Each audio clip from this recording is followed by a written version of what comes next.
함께 읽으신 말라기 2장 10절에서 16절 말씀을 중심으로 하나님이 서운해하시는 이유라는 제목의 말씀으로 잠시 은혜를 나누도록 하겠습니다.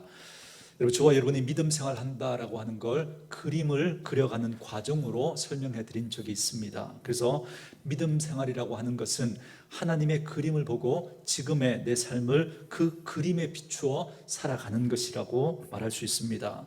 여러분, 그래서 성경을 잘 보시면 오늘 그런 얘기를 우리가 좀 하게 될 텐데요, 성경 자체가 어떤 책이냐면 하나님이 어떤 그림을 그리고 계시는지를 우리에게 보여주시는 책이 성경이라고 말할 수 있습니다. 그래서 창세기 1장, 2장, 3장이 매우 중요합니다. 창세기 1, 2, 3장을 잘 읽어보시면 하나님께서 이 세상을 어떻게 만드시고 어떤 그림을 그리려고 하셨는지에 대한 모든 출발과 시작이 이 창세기 1, 2, 3장에 나와 있습니다. 그래서 그 1, 2, 3장을 잘 읽어보시면 하나님이 그리시려고 했던 그 그림이 있는데 그 그림에 잘못된 부패한 영향들이 들어옵니다. 여러분, 그게 뭐죠? 죄입니다. 죄. 그러니까 그 죄 때문에 하나님이 그리시려고 하셨던 그 그림에 뭔가 약간 다른 그런 그림이 들어오게 된 겁니다. 여러분, 그런 측면에서 우리가 구원이라고 하는 걸 말씀드리면, 구원은 뭐냐면 그 잘못된 요소를 빼내고 왜곡된 걸 바르게 하고 틀린 걸 온전하게 하면서 하나님이 원래 그리시려고 하셨던 그 그림을 그려가는 것, 이게 구원이라고 말할 수 있습니다. 그렇기 때문에 저와 여러분들이 예수를 믿고 살아간다라고 하는 건 하나님이 원래 그리시려고 하셨던 그 그림을 완성해 가는 그 일에 저와 여러분이 하나님과 함께 그 일에 동참하게 되는 걸 말하는 겁니다. 그게 우리가 예수를 믿고 살아가는 겁니다. 개인적으로, 그리고 가정적으로, 교회적으로, 사회적으로, 역사적으로. 그래서 그 죄로 말미암아 잘못된, 왜곡된 부분들을 바르게 회복해 가는 것, 그게 여러분 우리가 믿음의 삶을 살아가는 과정이라고 말할 수 있습니다. 그래서 여러분, 예수를 믿는다는 건 교회 안으로만, 그죠? 교회 안에서만 절대 설명될 수가 없습니다. 교회 안에서 내가 어떤 일을 했는가, 어떤 행동을 했는가, 이걸로만 설명할 수가 없습니다. 여러분, 교회는 샘플과도 같은 거예요. 거기서 저와 여러분이 어떤 그림을 그려가야 할지를 여기서 우리가 배우고, 여기서 훈련받고, 여기서 그것을 익히고 여러분 돌아가셔야죠. 이곳에서 우리가 하나님의 그림을 우리가 다시 회복해가는 그 그림을 여기서 보는 거예요. 배우고 훈련하고 익힙니다. 그리고 돌아가셔서 여러분들이 이제 그 하나님의 그림을 회복해 가야 합니다. 어디서요? 여러분의 가정에서, 여러분의 직장에서, 또 여러분이 또 만나는 세상 사람들과, 그리고 여러분들이 또 살아가는 그런 모든 삶의 영역에서 그 일들을 해 가셔야 하는 겁니다. 그래서 여러분, 오늘 본문 말씀을 표시하시고 고린도전서 10장 31절을 한번 찾아보십시오. 고린도전서 10장 31절. 물론 외우시는 분들도 많이 계시지만 여러분 한번 찾으셔서 밑줄도 쳐놓으시고요. 될 수 있으면 암송도 하시면 좋겠습니다. 고린도전서 10장 31절 우리 같이 한번 읽을까요? 읽습니다. 시작. 그런즉 너희가 먹든지 마시든지 무엇을 하든지 다 하나님의 영광을 위하여 하라. 아멘. 뭐라고 말씀하시죠? 그런즉 먹든지 마시든지 무엇을 하든지 다 하나님의 영광을 위해서 하라라는 겁니다. 여러분, 하나님께 영광을 돌리기 위해서 우리가 하는 게 뭐죠? 가장 대표적인 것, 그게 예배죠. 예배. 우리가 그냥 일상의 삶을 사는 중에 하나님께 영광을 돌리기 위해서 가장 집중하는 사건이 뭐냐면 그게 예배거든요. 여러분, 구약시대 때부터 여러분 성전에서, 성막에서 하나님 앞에 제사하고 예물을 드리는 것이 하나님을 영화롭게 하는 가장 중요한 행위였거든요. 근데 하나님이 그걸 통해서 궁극적으로 우리에게 어떤 그림을 여러분 그려주시려고 하시는 거냐면, 저와 여러분이 살아가는 모든 영역, 먹든지 마시든지 무엇을 하든지, 여러분 우리가 일상의 삶을 살아가는 데 있어서 가장 기초적인 게 먹고 마시는 거잖아요. 그런 가장 기초적인 그런 영역에서부터 우리가 살아가는 그 삶의 모든 영역을 다 포함해서 너희들이 무엇을 하든지 이제부터는 그 모든 일이 누구와 연관이 있어야 된다고요? 하나님과 연관이 있어야 된다는 겁니다. 그러니까 우리가 교회에서 배운 것 가지고 진짜 믿음의 실력을 보여야 하는 건 여러분 어디입니까? 이 교회가 아니고 어디라는 거예요? 우리가 살아가는 모든 삶의 영역, 그러니까 가정, 직장, 그리고 우리가 살아가는 이 사회, 그리고 이 역사 속에서 우리가 그 예수 믿는 그 실력을 드러내야 되는 겁니다. 그러니까 예수 믿는 사람들이 결코 교회 안에서만 매이면 안 됩니다. 예수를 잘 믿게 되면 결코 여러분들이 목회자만 되려고 하시면 안 돼요. 선교사만 되려고 하시면 안 됩니다. 예수를 잘 믿는 사람들이 정치인이 되셔야 합니다. 여러분, 그 정치인들이 뭐 쇼하려고 성경책 들고 다니고 쇼하려고 성경책 펴는, 여러분 그게 그런 사람이 아니라 진짜 예수님의 가치를 갖추고 그 생각과 그 말과 그 행동이 바뀌어진 그런 실력 있는 정치인들이 여러분 생겨나야 합니다. 경제인도 마찬가지인 거죠. 여러분, 요즘 우리나라가 경제적으로 많이 어렵고 혼란합니다. 그럴 때 정말 하나님의 생각과 하나님의 가치를 가지고 그 마음이 바뀌어져서 그렇게 경제적으로도 영향력을 미칠 수 있는 그런 사람들이 생겨나야죠. 여러분, 이건 뭐 문화계도 스포츠계에도 여러분 마찬가지고 교육계도 마찬가지입니다. 결국 이 모든 영역이 무슨 영역이냐면 우리가 하나님 앞에 예배의 영역이라는 겁니다. 예배, 하나님 앞에 영광 돌리는, 그죠? 그 영역이 우리의 삶의 모든 영역이라는 겁니다. 그래서 그 하나님께 영광 돌리는 그 모든 것을 집약한 행위가 예배인 것처럼, 그러니까 우리의 삶의 예배에 있어서도 여러분 우리가 속한 그 영역에서 우리가 하나님 앞에 영광 돌려드리는 그 삶을 살아내야 하는 거죠. 그래서 먹든지 마시든지 무엇을 하든지 다 하나님께 영광을 돌리는 그런 삶의 예배가 되어야 한다는 겁니다. 그러니 정치를 바르게 하는 것, 경제를 바르게 또 이끌어가는 것, 그리고 아이들에게 또 바른 가르침을 해 나아가는 것, 그리고 여러분들이 직장에서 여러분들이 성실하게 그 직장인으로서 그 일들을 감당해내는 것, 이 모든 것들이 다 여러분 예배의 행위와 연관이 있다는 겁니다. 그러기 위해서는 저와 여러분에게 하나님의 그림을 그려가는 그 작업이 필요합니다. 그래서 믿음이 좋은 걸 교회 생활 잘하는 것으로만 그렇게 설명될 수는 없습니다. 여기서는 출발인 거죠. 출발. 여기서 배우고 여기서 채워가야 합니다. 내가 그렇게 내 삶의 자리에서 실력 있는, 그래서 내 실력을 통해서 하나님의 영광을 드러내는 그 예배의 삶을 살아가기 위해서 여기서 배우고 여기서 채우는 겁니다. 그래서 제가 교회는 뭐와 같다 말씀드렸죠? 교회는 학교와도 같고 교회는 또 주유소와도 같다, 그렇게 말씀드리잖아요. 여러분, 기름을 채워야 합니다. 이곳에서 기름을 채우고 여러분들이 여기서 채운 기름을 가지고 여러분의 가정에서, 직장에서, 이웃과 사회 안에서 그 믿음의 자동차를 움직여 가셔야죠. 그래서 그 영향력이 나타나게 하셔야 합니다. 그러다가 힘이 들고 지치면, 여러분 분명히 그렇게 살다가 보면 힘들고 지치는 일이 생기게 될 겁니다. 그러면 다시 예배당에 오는 거죠. 그동안 내가 썼던 방법, 그동안 내가 썼던 지식이 아니라 하나님의 방법과 하나님의 지식을 우리가 다시 구하고 또 그렇게 살아갈 수 있는 그 힘을 다시 여기서 채워야 하는 거죠. 그래서 우리에게 기도는 절대 포기할 수 없는 겁니다. 그 기도를 통해서 우리가 하나님 앞에 그렇게 다시 체험을 받는 거거든요. 여러분, 기도의 정의가 뭐죠? 내가 원하는 걸 하나님께 아뢰는 겁니다. 그러니까 기도를 유식하게 만들면 안 됩니다. 기도가 뭘까? 하나님의 뜻을 발견하는 거예요. 물론 그 말이 다 틀린 건 아니지만 여러분 그렇지 않습니다. 여러분, 하나님의 뜻은 이 성경에 분명히 드러나 있습니다. 기도의 진짜 아주 엑기스적인 의미는 뭐냐면 내가 할 수 없는 걸 하나님께 부탁하는 겁니다. 우리가 믿음으로 살려고 하다가 우리가 그 믿음의 실력을 우리의 삶의 영역에서 그렇게 드러내며 살려고 하다가 도저히 우리가 할 수 없잖아요. 지치잖아요. 그럴 때 하나님 앞에 나와서 다시 기도하고 하나님께 부탁을 하는 겁니다. 내 힘이 부족한 걸 하나님께 아뢰는 겁니다. 내가 원하는 걸 하나님께 아뢰는 겁니다. 응답은 누구 소관이라고요? 하나님 소관인 거죠. 제가 말씀드렸죠. 우리가 하나님 앞에 말씀도 못 드리냐고. 우리가 하나님 앞에 그렇게 말도 못 합니까? 여러분, 하나님 앞에 기도할 때 기도 제목에 제한을 두지 마십시오. 이게 하나님의 뜻인가 아닌가? 여러분, 너무 우리가 그런 것에 너무 이렇게 매여서 결국 그러다가 기도를 못하게 돼요. 아니요, 하나님 앞에 여러분 뭐든지 여러분이 원하는 것 있으면 여러분 아뢰십시오. 아뢰면 됩니다. 목사님, 그게 잘못된 기도면 어떡하죠? 여러분, 걱정하지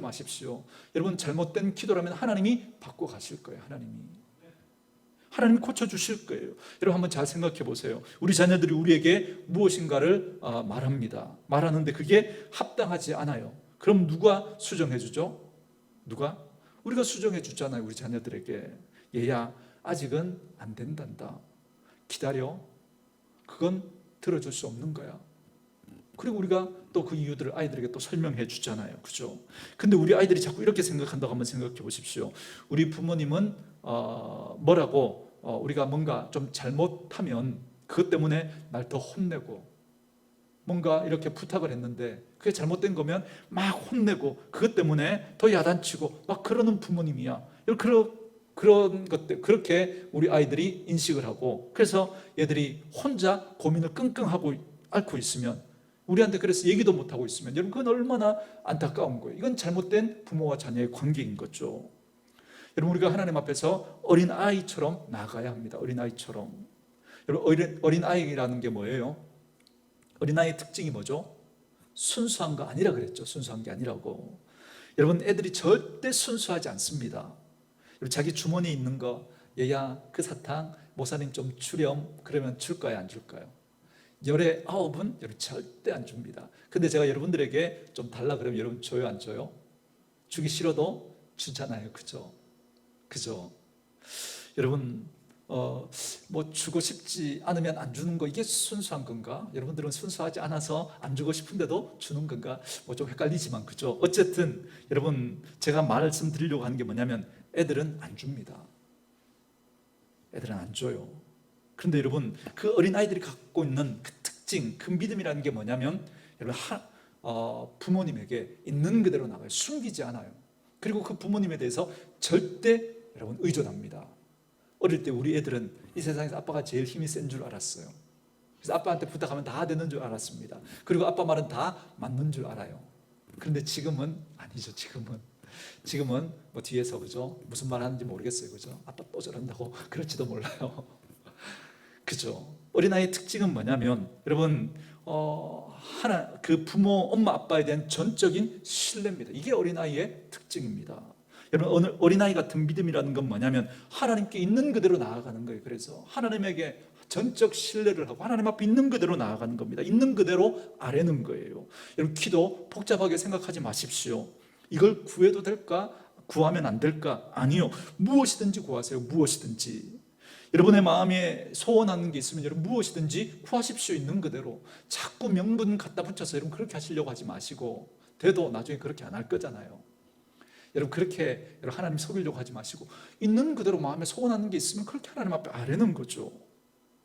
하나님께서 주신 그 기름을 가지고, 믿음의 자동차를 가지고 우리가 살다가 지쳤잖아요. 힘들잖아요. 어렵잖아요. 사고가 났잖아요. 여러분 마음에 걱정과 염려가 생기잖아요. 하나님 앞에 와서 있는 그대로 하나님 앞에 기도하십시오. 그것이 탄식이든 그것이 염려든 그것이 걱정이든 기대든 하나님께 있는 그대로 다 아뢰면 됩니다.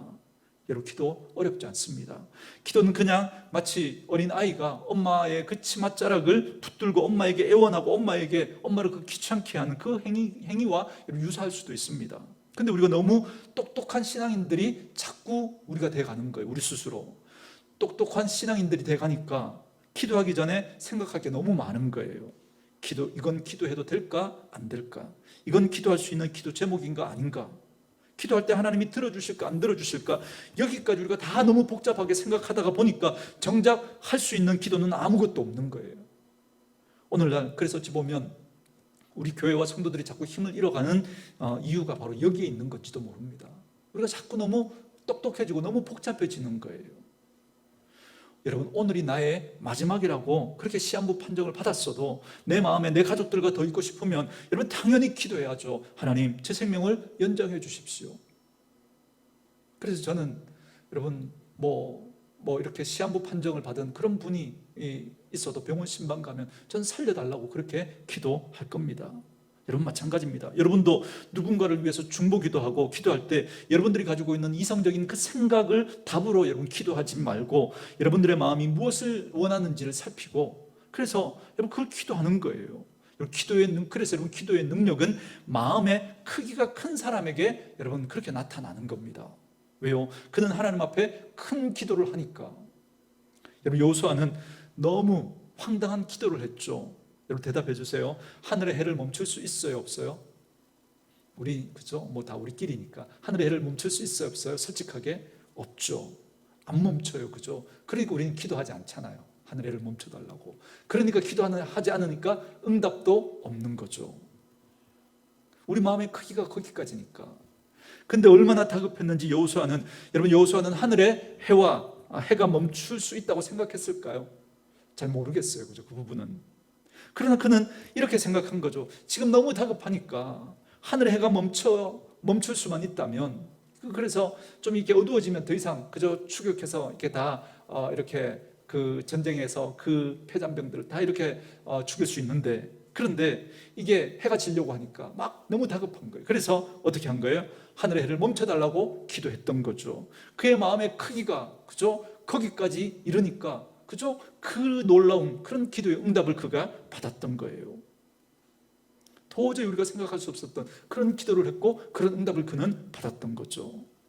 여러분, 이렇게 생각하시면 안 됩니다. 여호수아가 하늘의 해를 멈췄으니까 나도 얘기하면 하나님이 멈춰주시겠지. 여러분, 하늘의 해를 멈추는 방법으로 하나님께서 그걸 삼으라고 여호수아의 그 사건을 우리에게 알려주신 게 아니에요. 여러분, 마음속에 정말 얼마만한 크기의 마음이 있는지를 살펴보라는 겁니다. 그리고 그 마음이 생겼다면 다른 사람이 우습게 여길까봐 여러분 눈치 보지 마시고, 다른 사람들이 비웃을까봐 여러분 눈치 보지 마시고, 여러분들의 마음에 있는 그 생각, 그 생각 가지고 하나님 앞에 있는 그대로 기도하는 거죠. 우리 기도도 못하나요? 기도도? 응답은 누구 소관이라고요? 하나님 소관이에요. 그러나 우리는 하나님 앞에 기도할 수는 있잖아요, 그렇죠? 여러분, 홍해를 가를 때 지팡이를 든 손 내밀면 갈라질까요? 안 갈라질까요? 안 갈라진다고 단정을 지어버리면 내밀까요? 안 내밀까요? 안 내밀죠. 여러분, 순종이 왜 어렵다 그랬죠? 그 행위 자체는 절대 어렵지 않습니다. 근데 뭐 때문에 어려워요? 내 생각에 안 된다고 생각하니까, 안 될 것 같으니까. 기도도 마찬가지인 거예요. 우리 생각이 안 될 거라 우리가 미리 단정해 버리니까, 그러니까 기도하지 않아요. 그러니까 기도의 응답도 우리는 경험하지 못하고 사는 거죠. 응답은 하나님 소관이라니까요. 들어주시고 안 들어주시고는 하나님 손에 달렸습니다. 그러나 우리는 기도도 못합니까? 기도도. 그래서 저와 여러분이 하나님 앞에 그림을 그려간다라고 하는 건 뭐냐면, 하나님께로부터 채운, 그리고 하나님으로부터 받은 그 기름을 가지고 우리의 믿음의 그 자동차를 우리의 삶의 모든 영역에서 사람들을 만나고 가정을 꾸려가는 것, 직장 생활을 하는 것, 그리고 우리가 사회생활을 하는 것, 그 모든 과정 속에서 그 자동차를 가지고 사는 겁니다. 자동차를 여러분 교회 안에서만 여러분 그렇게 움직이다가 자동차 여기 파킹해놓고, 그죠? 나 혼자 가서 또 하나님 없이 나 혼자 힘으로 그냥 살아가는 게 아닙니다. 믿음의 자동차를 여러분 끌고 가셔야 돼요. 그리고 그곳에서 살다가 지치고 힘들면 제일 먼저 생각나야 하는 것이 여러분 하나님 아버지 앞이거든요. 다시 하나님 앞에서 우는 거죠. 다시 하나님 앞에서 탄식하는 거죠. 다시 하나님 앞에 기름을 달라고 애원하는 거죠. 도저히 살 수 없다고, 도저히 더 할 수 없다고, 그런 간절한 사모함이 우리 안에 들끓어야 교회가 살아나는 거죠. 교회는 유식하거나, 교회는 수준이 있거나, 교회는 매너 있는 스타일로 되는 게 아닙니다. 저는 저와 여러분들이 매력 있는 그런 그리스도인이 되기를 원해요. 그건 사람들 앞에서고, 하나님 앞에서는 달라야죠. 하나님 앞에서는 우리가 애가 돼야 됩니다. 애가. 마치 하나님 없으면 안 되는 것처럼, 못 살 것처럼 그렇게 행동하는 그런 아기들처럼, 아이들처럼 우리가 그렇게 될 필요가 있습니다. 근데 너무 똑똑한 그리스도인들이 많아졌어요. 하나님 앞에서 너무 똑똑해졌어요. 우리가 하나님의 방법보다 내 방법이 더 맞는 것 같아요. 하나님 방법하고 내 방법하고 같은 수준에 놓는 거죠. 그리고 자꾸 논쟁을 하려고 합니다. 하나님 이건 아니고 이건 이렇게 해야 되는 것 아닙니까? 여러분, 그렇지 않습니다. 그래서 믿음이란 어찌 보면 우리의 가슴에 하나님의 그림을 그려가는 겁니다. 여러분, 이런 이야기들을 오늘 본문 내용을 가지고 좀 나눌 텐데요. 여러분, 2장 9절까지는 하나님께서 공동체에 대한 지적을 해주시는 부분입니다. 그런데 2장 10절부터 16절에는 가족에 대한 이야기를 해주고 계십니다. 예를 들어서 여러분 한번 보시죠. 11절과 12절 우리 같이 한번 읽어볼까요? 11절 12절 같이 읽습니다. 시작. 유다는 거짓을 행하였고 이스라엘과 예루살렘 중에서는 가증한 일을 행하였으며 유다는 여호와께서 사랑하시는 그 성결을 욕되게 하여 이방신의 딸과 결혼하였으니 이 일을 행하는 사람에게 속한 자는 깨는 자나 응답하는 자는 물론이요 만군의 여호와께 제사를 드리는 자도 여호와께서 야곱의 장막 가운데에서 끊어 버리시리라. 아멘. 자, 뭐라고 말하죠? 11절 끝부분에 유다가 누구랑 결혼했다고요? 이방 신의 딸과 결혼했대요. 여러분, 가정이 오염되기 시작했다는 겁니다. 여러분, 16절도 보세요. 14절부터 그런 얘기가 나오는데 16절만 같이 읽겠습니다. 시작. 이스라엘의 하나님 여호와가 이르노니 나는 이혼하는 것과 옷으로 학대를 가리는 자를 미워하노라. 만군의 여호와의 말이니라. 그러므로 너희 심령을 삼가 지켜 거짓을 행하지 말지니라. 아멘. 뭐라고 말씀하시죠? 하나님이 뭘 싫어하신다고요? 이혼하는 것과 그리고 뭘 싫어한다고요? 옷으로 학대를 가리는 걸 싫어한대요. 여러분, 제가 하나님의 말씀이 기준이다, 잣대다 늘 말씀드리죠. 여러분, 저희가 하나님의 기준을 다 지킬 수 있을까요? 없을까요? 다 지킬 수 없죠. 여러분, 그래서 자꾸 이렇게 생각하는 분들이 있습니다. 하나님의 기준을 우리가 다 못 지키니까 그 기준을 아예 들으려고 하지 않는 겁니다. 저는 우리 온누리교회 식구들은 맞아요. 저와 여러분들이 하나님께서 100가지 기준을 주신다고 해서 그 100가지 기준을 우리가 다 지킬 수 있는 힘은 없습니다. 그러나 내가 못 지키더라도 이렇게는 생각하자는 거죠. 이렇게는 하나님의 기준이 맞다고. 여러분, 제 말이 무슨 말인지 이해되십니까? 나는 그걸 못 지켜요. 그래서 내가 못 지키니까, 그리고 또 주변에 있는 사람들을 봐도 잘 못 지키니까 사람들이 요즘 이렇게 생각하는 분들이 많이 생깁니다. 내가 그걸 못 지키니까, 다른 사람, 나뿐만 아니라 다른 사람들도 다 못 지키니까 그 기준 자체를 평가절하하고 무시해버린단 말이죠. 여러분, 이건 잘못된 태도입니다. 이건. 여러분, 우리가 못 지키더라도 하나님의 기준, 그 기준만큼은 우리가 선명하게 붙들고 그 기준이 옳다고 우리가 인정해야 한다는 거죠.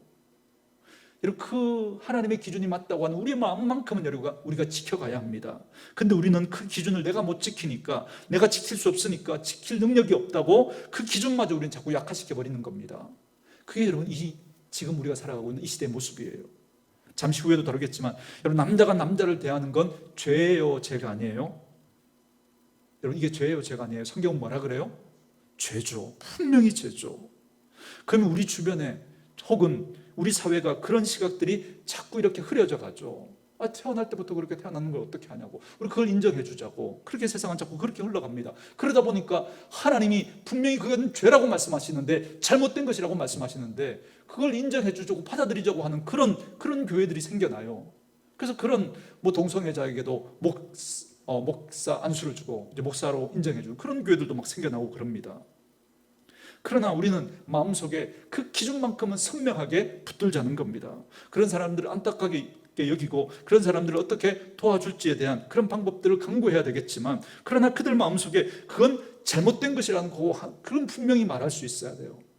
제가 페이스북에 정말 그런 이 동성애에 대한 잘못된 시각들을 가진 그런 교회에 대한 그런 기사들이 난 걸 보고 제가 댓글을 한번 달았더니 득달같이 막 사람들이 달려들어가지고 예수 믿는 사람들이에요. 그저 자유주의 신학 계열에 그런 사람들이 들어가, 제가 막 한 수십 줄 논쟁을 한 적이 있는데, 죄를 죄라고 말도 하지 못하느냐고, 죄에 대해서 분명히 잘못된 거라고, 그 사람을 그렇게 부정하는 게 아니라 그 사람을 불쌍히 여기고 우리가 그 사람을 어떻게 도울까는 우리가 고민해야 되겠지만, 죄는 죄라고 분명히 우리가 말할 수 있어야 한다는 거죠. 그런데 자꾸 그 기준을 약화시켜 버리는 거예요. 그 기준을. 그게 지금 오늘 이 시대에 여러분 그 세상이고, 여러분 이 시대의 기독교 신앙마저 자꾸 그런 쪽으로 대세가 흘러가고 있습니다. 그러나 우리는 이 부분에 분명한 선명한 기준을 가지고 지키자는 겁니다. 그래야 여러분, 하나님이 그리는 그림을 그려갈 수 있는 힘이 생깁니다. 그 그림이 잘못됐는데 그 잘못된 그림에 자꾸 우리의 생각을 덧칠해서 더 잘못된 부분으로 여러분 잘못 망가버리면 우리가 하나님의 그림을 회복해 갈 수 있는 힘이 없어버리는 거예요. 그 그림만큼 우리가 선명하게 붙들자는 겁니다. 근데 그 그림이 무너지잖아요. 그럼 어떻게 되냐면 하나님의 방법보다 우리의 방법이 더 맞는 것 같고, 상황에 따라서는 하나님의 방법은 시대착오적인 그런 방법이라고 치부해버리는 거예요.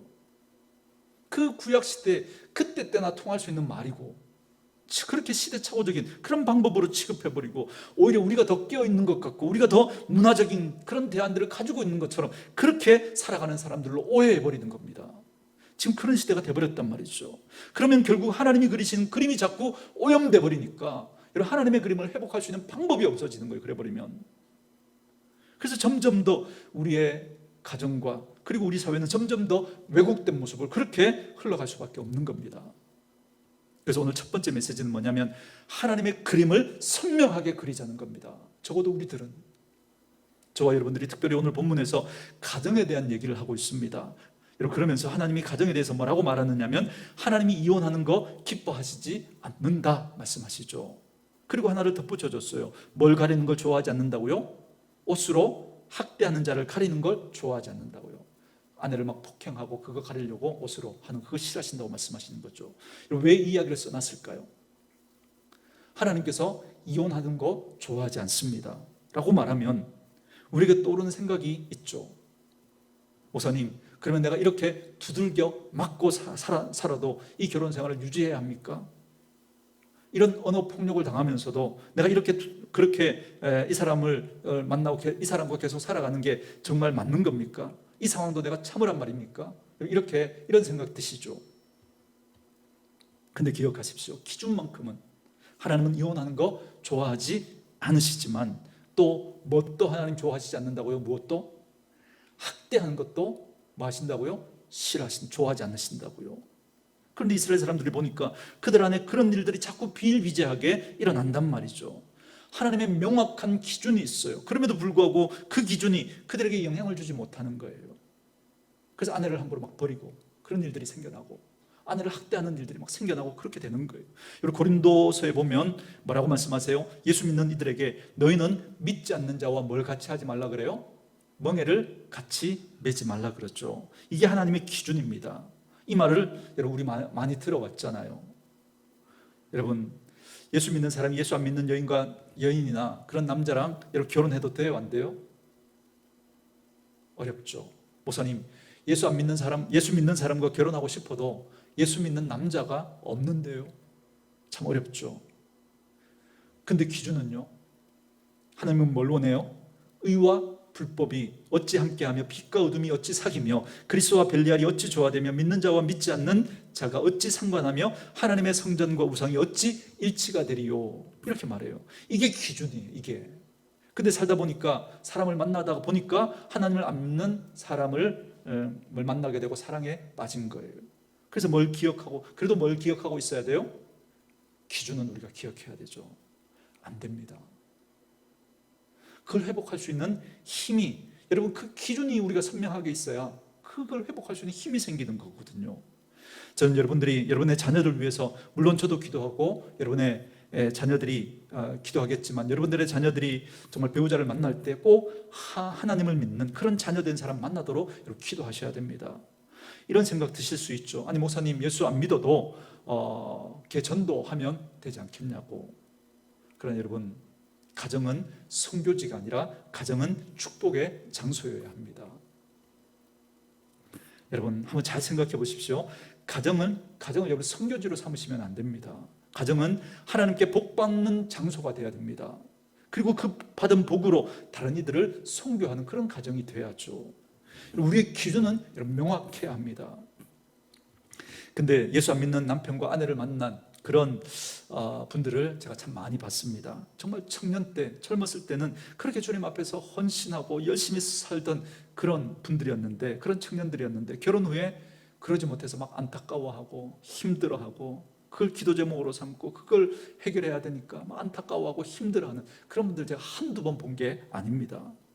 만약에 제가 아까 말씀드렸던 가정이 성교지가 아니라 만약에 축복의 장소였다면, 그래서 믿는 사람과 결혼해서 그런 축복된 가정이었다면 그 남편과 그 아내와 그리고 그 자녀들이 다른 많은 이들에게 더 정말 그 하나님의 가치를, 하나님의 행복을 전하는 그런 가정으로 살 수 있었을 텐데 너무 안타까운 거예요.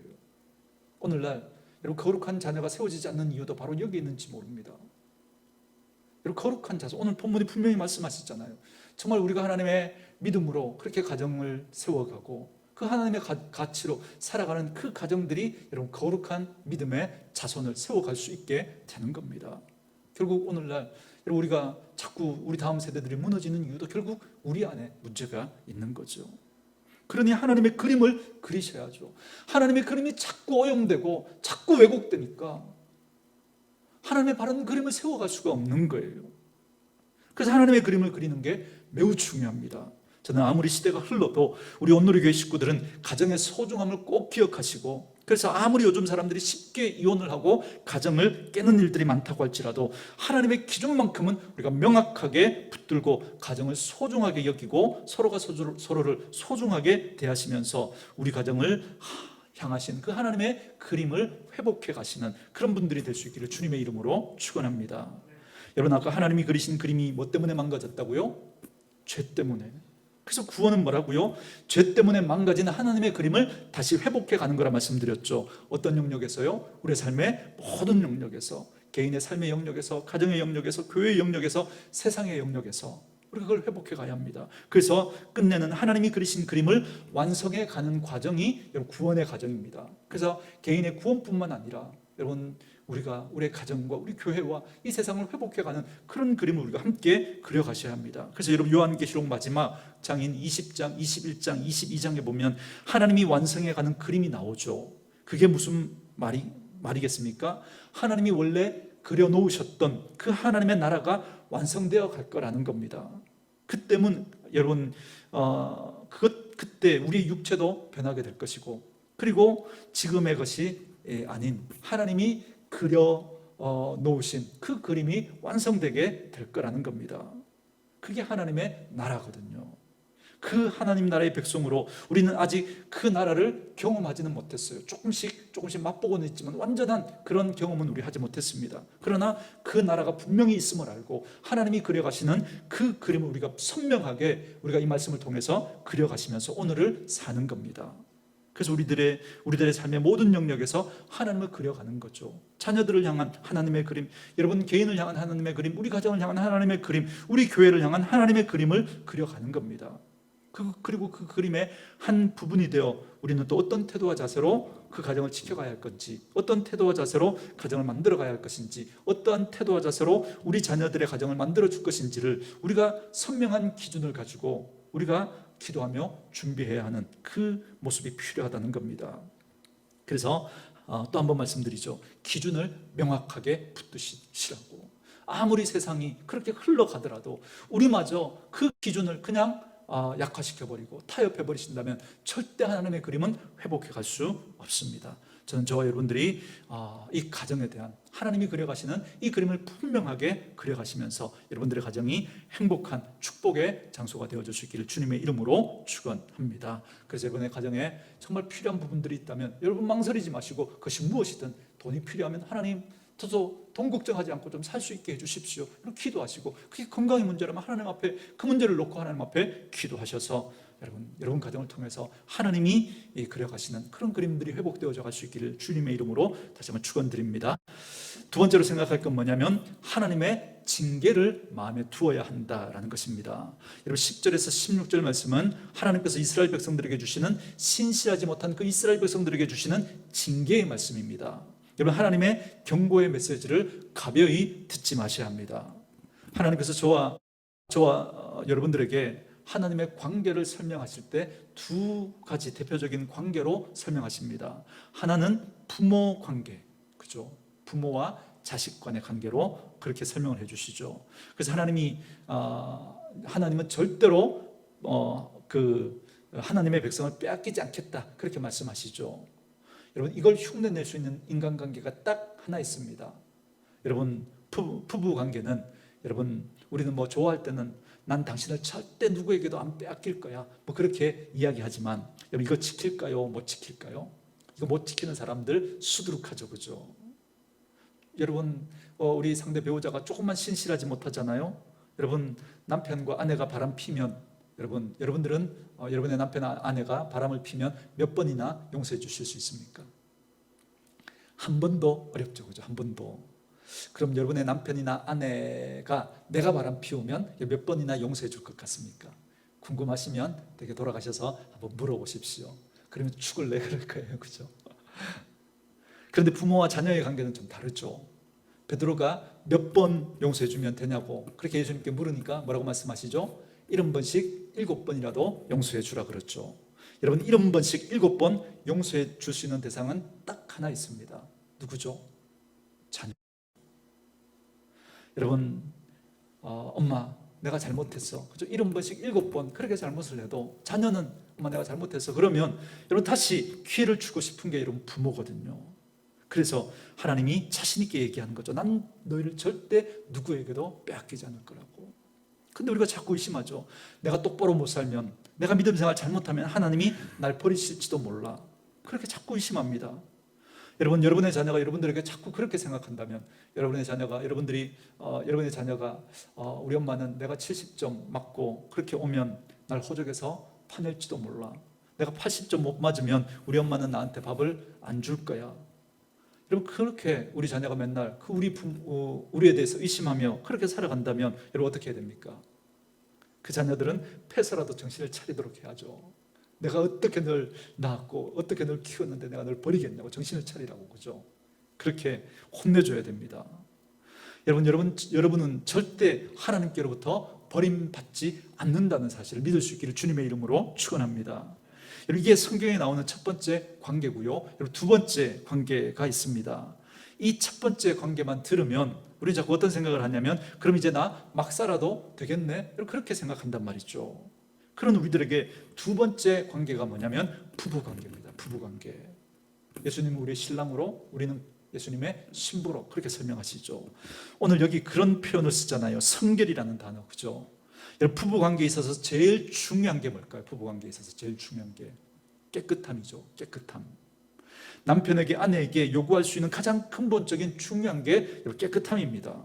내 남편이 돈을 잘 벌어주는데, 물론 못 벌어주는 것보다는 훨씬 낫겠죠. 그런데 돈을 잘 벌어주는데 아빠 건너동에 또 딴 여자가 있어요. 이때 이 부분은 여러분 행복할 수 있겠습니까? 절대 행복할 수 없죠. 그죠? 우리 아내가 아침마다 정성껏 나에게 아침을 잘 차려주는데 건너동에 다른 남자랑 룸이 있어요. 여러분, 그러면 아침은 맛있을 수가 없죠. 그죠? 그래서 하나님께서 말씀하시는 거예요. 내가 거룩하니 너희도 거룩하라. 여러분, 거룩의 의미가 뭘까요? 거룩의 의미. 거룩하다는 게 뭘까요? 이 말이 있죠. 거룩이라는 말은 얘들아 난 너희들 때문에 다른 곳에서 분리되어 너희만 바라본다. 그러니 너희도 다른 것에 분리되어 나만 바라보아다오. 나만. 여러분 이게 거룩입니다. 거룩은 여러분이 거룩해진들, 여러분들이 생각하는 그 거룩의 개념을 가지고 여러분들이 거룩해진들 얼마나 거룩해질 수 있겠습니까? 여러분 우리가 나쁜 생각 안 할 수 있을까요? 여러분 우리가 정말 그 절망하는 그런 생각 우리 안 할 수 있을까요? 우리 그럴 수 없잖아요. 그죠? 거룩이라는 건 뭐냐면 다른 것으로부터 분리되어서 하나님에게 내 시선을 고정하면서 하는 것. 여러분 그게 거룩입니다. 아내와 남편의 관계로 설명을 하면 다른 아내보다 아침을 맛있게 잘 해주지 못할 수도 있습니다. 그러나 내게 너 말고 딴 놈은 없다는 게 명확한 거예요. 명확한 거예요. 이게 거룩입니다.